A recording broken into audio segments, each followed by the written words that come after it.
ஒரு electro magnet செய்கிறதுக்கு நமக்கு ஒரு பேட்ரி தேவைப்படுது, ஒரு இரும்பு ஆணி, அதுக்கப்புறம் கம்பி, ஏதாவது ஒரு இரும்பு பொருள். இப்போ நான் அந்த கம்பி என்ன பண்ணி வச்சுருக்கிறேன், இந்த ஆணியில் சுற்றி வச்சுருக்கேன். இந்த ஆணிலோட ஒரு முனையும் இரண்டாவது முனையும் பேட்டரியில் நம்ம கனெக்ட் பண்ண போகிறோம்.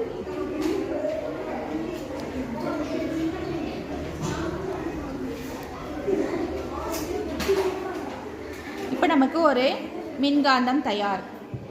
இந்த ஆணி இப்போ காந்தமாக செயல்பட போகிறது. இப்போ இந்த இரும்பு பொருளை பாருங்க.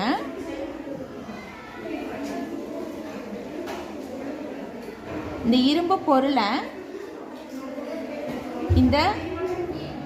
பொருளை ஆணி ஈர்க்க ஆரம்பிக்குது. இப்போ இதுலேருந்து என்ன தெரியுதுன்னா, நம்ம மின்காந்தத்தை தயாரிச்சிருக்கோம். அப்போ எங்கே வேணால் நம்ம